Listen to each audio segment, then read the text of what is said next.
जिंदगी में सुख, शांति, खुशी सब कोई चाहता है, लेकिन सिर्फ खुद के लिए चाहता है। कभी दूसरों को देने की जब बात आती है तो हम वहां पे कंजूसी कर जाते हैं। लेकिन क्या आपको पता है कि सिर्फ अपने आप को खुशी देने से वो खुशी नहीं मिलती है जो खुशी दूसरों को देने से मिलती है।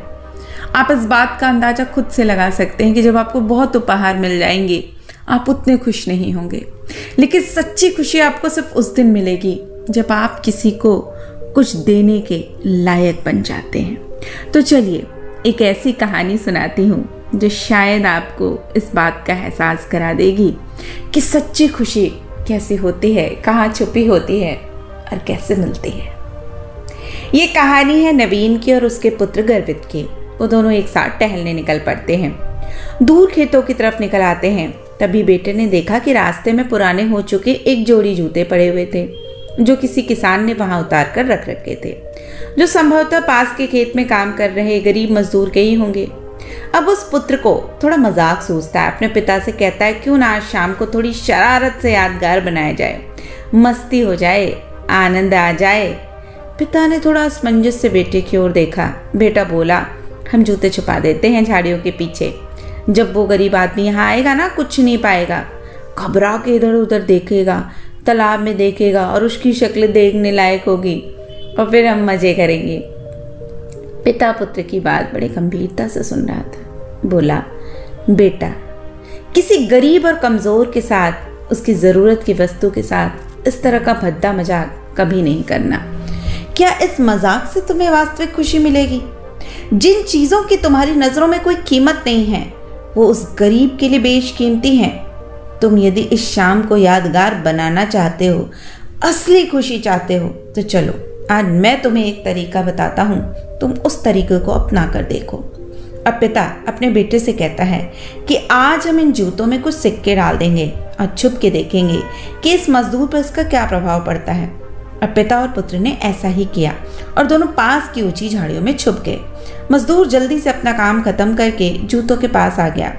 उसने जैसे ही एक पैर में जूते डाला उसे किसी कठोर वस्तु का आभास हुआ। उसने जल्दी से जूते हाथ से लिए और देखा अंदर क्या है। अंदर देखने से आश्चर्य से उसकी आंखें फैल गईं क्योंकि वो सिक्के उसके हाथ में आ गए। वो बड़े गौर से उन्हें देखने लगा, इधर उधर देखने लगा कि उसका मददगार शख्स कौन है।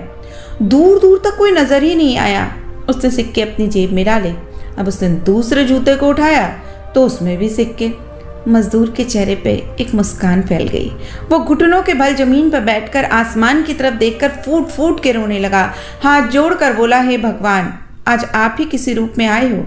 समय पर प्राप्त सहायता के लिए आपका मैं कैसे धन्यवाद दूं मैं नहीं जानता हूँ। आपके माध्यम से जिसने भी मेरी ये मदद की है, ईश्वर उसकी झोलियां भर देना, उसका लाख लाख धन्यवाद। आपकी सहायता और दयालुता के कारण आज मेरी बीमार पत्नी को दवा और भूखे बच्चों को रोटी मिल सकेगी। आप बहुत दयालु हो प्रभु, आपको कोटि कोटि धन्यवाद है। मजदूर की बातें सुनकर बेटे की आंखें भर आईं। पिता ने पुत्र को सीने से लगाते हुए कहा, क्या तुम्हारी मजाक मजे वाली बात से जो आनंद तुम्हें जीवन भर याद रहता, उसकी तुलना में इस गरीब के आंसू और दिए गए आशीर्वाद तुम्हें जीवन पर्यंत आनंद देंगे? क्या ये उससे कम है? उस बच्चे ने अपने पिता से कहा, पिताजी, आज आपसे मुझे जो सीखने को मिला उसके आनंद को मैं अपने अंदर तक अनुभव कर सकता हूँ। अंदर से एक अजीब सा सुकून है। आज से जो मैंने प्राप्त किया वो सुख, उस आनंद को मैं जीवन भर नहीं भूलूंगा। आज मैं उन शब्दों का महत्व समझ गया जिन्हें मैं पहले कभी नहीं समझ पाया था।